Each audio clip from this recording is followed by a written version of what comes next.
वो आ गया, देखो देखो वो आ गया। Hello guys.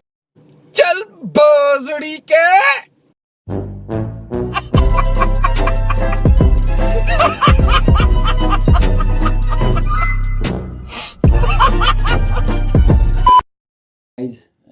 Welcome to my channel Review and React, and today I'm going to react on a video by Economic Explain, and that's the name of YouTube channel. Feel free to subscribe this video. And the title of the video goes like, why every country end up capitalist. So before getting straight to the video, I just want to explain what capitalism is. आप कहाँ थे ज्ञानी बाबा? So, layman term. So capitalism. अबे क्या बोल रहा है? पिलियल बोल. Capitalism is that system in which there is not much of a government interference, and most of the resource is owned by private companies. So it is a state of privatization. समझ रहे हो ना?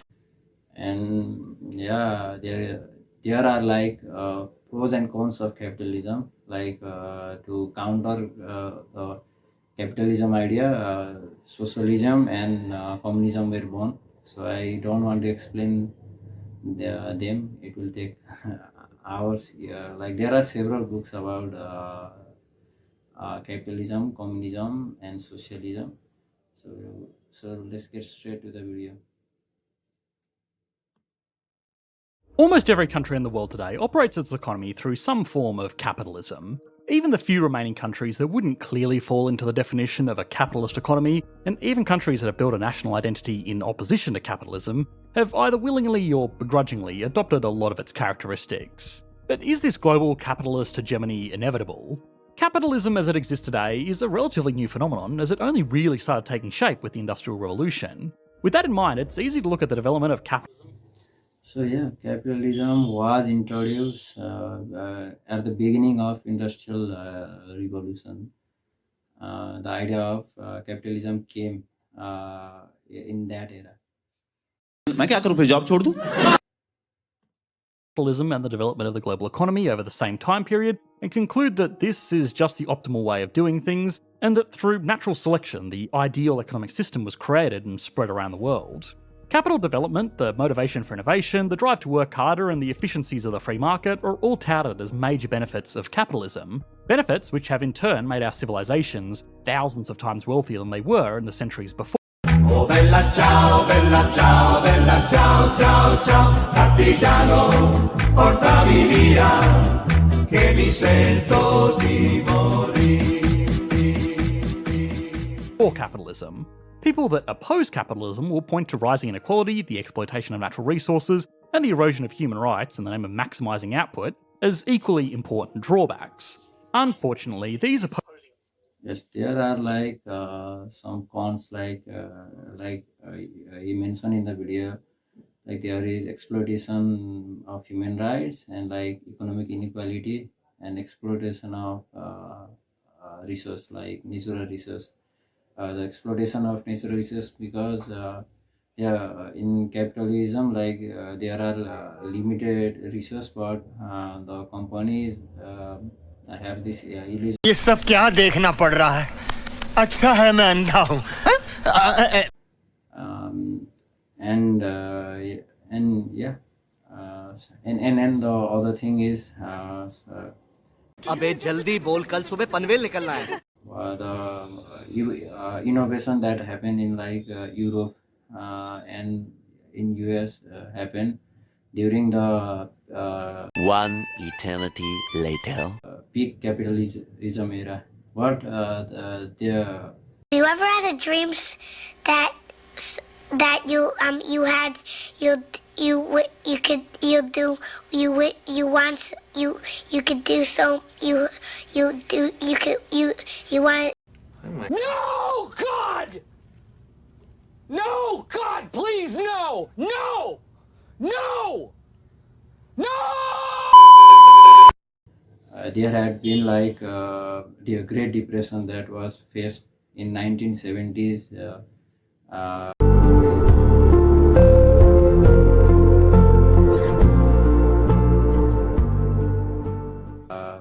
because the idea of capitalism didn't work at that time, and it failed, and the Great Depression happened. Opposing ideals mean that support or criticism of the predominant economic system in the world is treated less as something to be optimised and more as something to align behind, as if capitalism and something like socialism were opposing sports teams where only one side could win. Beyond just not being very productive for real change, this kind of passionate support for one economic system or another is kind of misguided. I might be wrong about socialism and capitalism because I haven't researched a bit about capitalism. I have watched several documentary about it.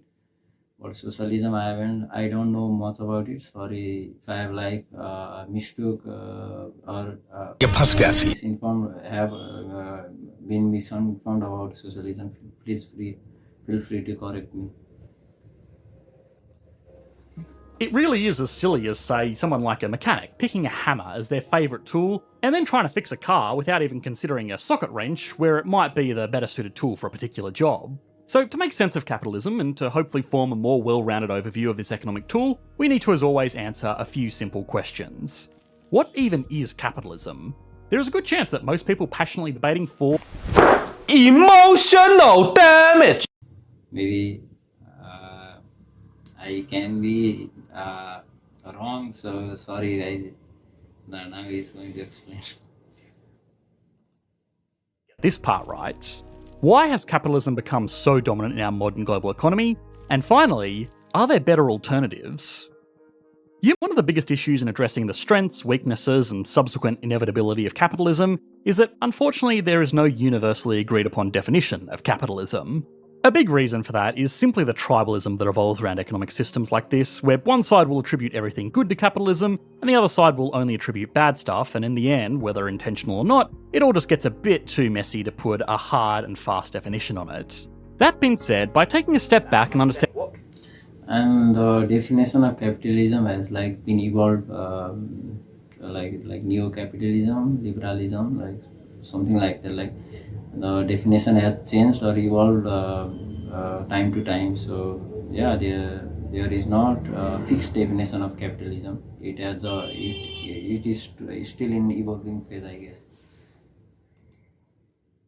Capitalism is supposed to achieve, we can get a more well-rounded idea of what it is than honestly most professional economists have. Capitalism, socialism, communism, and even anarchy are all systems to try and answer the fundamentally unanswerable problem of economics. We live in a finite world, but as humans we have unlimited desires. So decisions have to be made about what gets produced with those limited resources, how it gets made, and who it gets made for. Capitalism tries to deal with this problem by creating incentives for people to make more stuff more efficiently by rewarding those who make the largest contributions with the largest share of resources. Now, of course, this doesn't always work as well in practice as it sounds in theory, but we'll get to that soon. For now, capitalism is just an economic tool to address the central economic problem, the same way that a socket wrench is a tool to address the problem of a securely fastened nut. Now, the characteristics of the tool of capitalism are where different economists, politicians, and even regular people have different ideas, but there are some core features that almost everybody agrees on, but also some that might be surprising. For starters, free markets, free trade, and even things like money are by no means unique to capitalism. These all existed well before capitalism did, and are still components of other economic systems like socialism, because they're so effective at answering some of the central economic questions. Instead of a government or some other entity deciding who gets what based on arbitrary rules, a free market allows people to decide for themselves what they want by spending their money on things that they value the most. This will in turn tell producers what to produce more of and what to produce less of, so that the economy more effectively allocates its limited resources towards what people actually want. The main feature that distinguishes the particular economic system of capitalism is that free markets exist for the private ownership of capital, hence the name capitalism. Capital by its economic definition is stuff that helps an economy make more stuff, so tools, factories, infrastructure, and technology. The development and improvement of capital is what has allowed the world to become as wealthy as it has over the past 250 years since the beginning of the Industrial Revolution. Things like steam engines, railways, modern production lines, and instant communication enable the production and creation of wealth at a level that has never been seen before in the history of humanity. Now, the idea of capitalism is that since these tools and technologies can be privately owned, there is an incentive for an economic participant to make improvements on existing capital or invent something totally new and then use that to reap the rewards of the additional wealth they helped create. For those people that don't already have enough resources to tinker on and improve capital, they can seek investors who have excess resources that have not been put to any better use, who can decide if their idea is good enough to invest their resources in, normally for a share of the ownership of the improved capital. Now, in most cases, the resources that investors are putting into new ideas just take the form of money, which is a highly liquid way for resources to be accounted for and transacted in any economy, not necessarily just a capitalist economy. It's worth noting, however, that investment into new capital development doesn't need to just be in the form of money. OpenAI, the company behind ChatGPT, received billions of dollars in investment from Microsoft, but most of that took the form of Microsoft letting them use their servers to run their AI programs on. In this case, Microsoft, the investor, had additional resources, spare server space, that could be given to a company with a way to improve capital, artificial intelligence technology, and if this technology is used to increase wealth generation, Microsoft will be rewarded for giving those resources with a return on their investment. This system of investment and incentivized innovation makes capitalism not only incredibly efficient at answering the question of what should be produced, but also how it should be produced. Now, this is different from the economic systems that came before it, where capital was mostly just owned by the ruling class, and there was little incentive for people to make improvements on tools and technology, because they wouldn't be the ones to reap the rewards for it, and it was difficult to attract investment in the first place, because again, unless a potential investor was a member of the ruling class, they would struggle to get a return on their investment before it was just claimed by some lord whose land it was developed on. That's why property rights, the protection of the ownership that people claim over capital, both physical and intellectual, is another big feature of capitalism. If people are rewarded for improving how much an economy can produce, or at least giving the resources to the people that can improve how much an economy can produce, well then naturally an economy will produce more, which means even average people that aren't investors or innovators will have more wealth and access to more resources than if these incentives didn't exist. Now this is exactly what has happened. Just last month we explored the economy of ancient Rome and found that since the empire didn't have much in the way of capital, like machinery, technology and even infrastructure, the economy didn't produce goods and services on nearly the scale we do today, and most people at the time dedicated most of their effort to just making enough food to eat. People in most countries around the world today, especially advanced economies, enjoy access to more goods and services than even kings from a few hundred years ago, because there is so much more to go around. Now, of course, the benefits of this system have lifted everybody up. Economists call this the rising tide that lifts all boats. But it has lifted some people up a lot further than others, which is only the start of the system's serious problems. Capitalism as a system to encourage the development and utilisation of capital has done a lot of good for the world, but it often goes too far into areas where the ends are not the intention of the means. Obviously, some of the most vocal critics of capitalism are people like Karl Marx and Vladimir Lenin, who called the workers of the world who were left behind to seize the means of production. Now, when Marx and Lenin were writing about this, a better translation would have probably been to seize the factors of production, because they were not just talking about taking back factories and machinery that was privately owned, they were talking about the other factors of production as well, land and labour. The private ownership of capital incentivises owners to make that capital as efficient and effective as possible for adding value to the market economy. But something like owning land arguably has far more drawbacks and provides very little of the upside because it's very hard to improve a patch of dirt in the same way that someone could improve a piece of technology. Now, I think it's time to make the big disclaimer here that I am personally someone who owns land to live on and to rent out to other people. So even though it's in my personal best interest to maintain the use of land for economic returns, it does cause some problems. Land is a fundamentally limited factor because, unlike a piece of equipment, it can't be created. Well, not really. Expensive land doesn't increase total economic output either, and in many cases, over the medium to long term, it can reduce it. If land becomes safer and easier to invest in than capital, it will take money away from developments that will genuinely benefit the entire economy. If an investor could put $1 million into building new farm equipment, or $1 million into just owning a farm, then no matter what the price tag is on the farmland, it's not going to produce any more or any less food just because it's more expensive. If that money was spent instead on buying the equipment, then with all other things being equal, it will increase output because something like a combine harvester or better irrigation systems can be used to make more food from existing land. Expensive land also puts pressure on people that would innovate in an economy to not take risks for fear of losing a place to live. The argument in favour of capitalism over any other economic system is that it has proven to be highly effective at maximising total economic output. So even if it does create inequality, there is still more to go around in total. But if it encourages behaviour that could even reduce long-term output, well, then it's a system that could be improved. This is very close to the ideas of Georgism, a type of capitalism where people can still make money by investing in or creating stuff that makes stuff or just working really hard, but are heavily discouraged from making money by just owning land. This is normally done through very high taxes on the unimproved value of land, and in extreme hypothetical versions of a Georgian capitalist economy, the only tax would be this type of tax, further encouraging the development of enterprise to improve real economic output. Now, this probably deserves a video all of its own, and it's unlikely that a land value tax, however steep, would be able to replace all of the other taxes in an economy. Even still, it's a great demonstration of the genuine flaws of capitalism and creative ways that they can be patched. Beyond just the economic idea that this gets more resources dedicated to making even more resources rather than the wealth of a nation being tied up in its literal dirt, there is a pretty compelling moral argument that the land of a country should belong to the people of that country, and if an individual or a business wants the exclusive rights to use that land, they should compensate everybody else for it. So capitalism is great at improving productive output by creating a free market for capital, and at least in its current form, that has had the consequence of also turning land into a speculative asset. But perhaps the biggest critique of capitalism is what it does to the third factor of production, labour. Now, in modern advanced economies, people cannot directly buy labour. That practice is, well, frowned upon these days. But another feature of capitalist economies is that a free market for labour still exists with the job market, where workers can sell their hours and businesses can buy them. Capitalism also offers an incentive here for workers to improve the value of their labour in the same way that it incentivises innovators, investors and business owners to improve the quality of their capital. If a worker has a master's degree in engineering, they will probably be able to produce more economic value in an hour of work than someone working in a forklift, and that person with a forklift licence will probably be able to move more stuff around a warehouse than someone using their bare hands.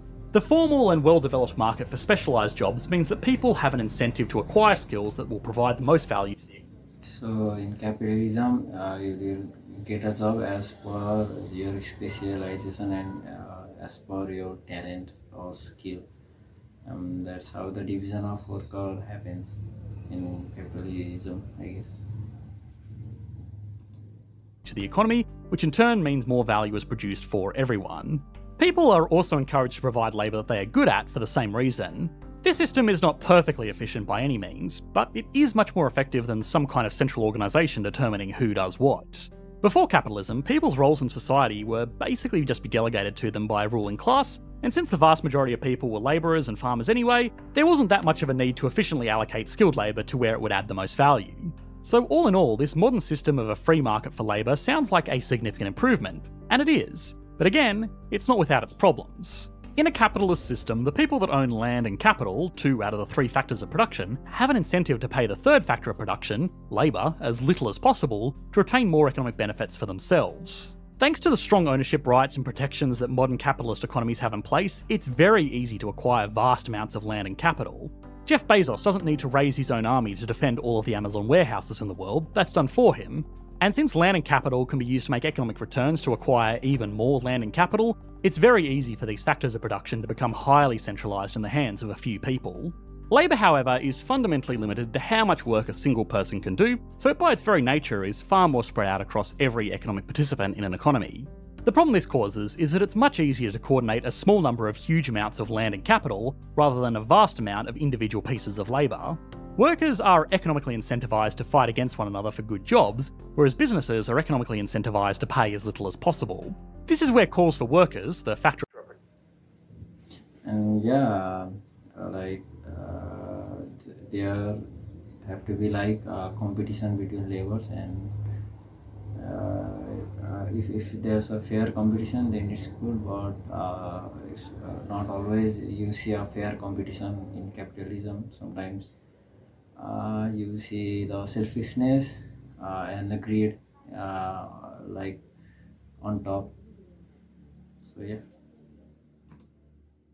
Production that are actual living, breathing people to seize the other factors of production, land and capital, from those who would profit off them by claiming them, and since one of the cornerstones of capitalism is protection of land and capital ownership, such drastic actions would be a rejection of the capitalist system in its entirety.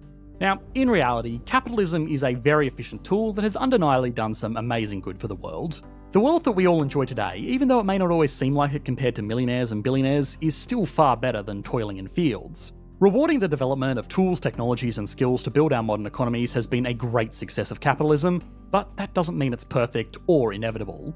Capitalism is an economic tool that provides and answers the central economic questions and makes them easier to address by having more resources to share around. Answering what to produce is a much nicer question to deal with when it's a decision between electric cars or petrol cars. It's not quite as nice when it's making the decision between producing enough food and producing enough medicine.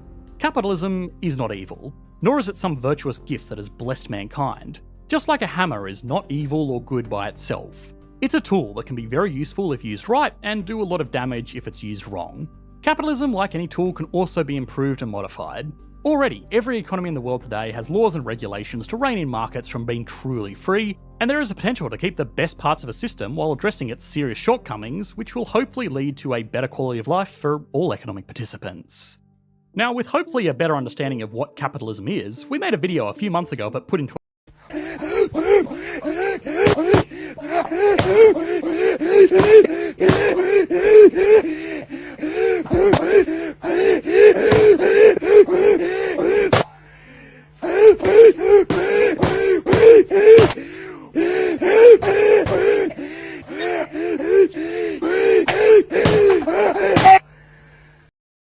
So that's it for the video, guys. So he was basically trying to explain the merit of capitalism in terms of land, labor and capital, and I want to counter a few points.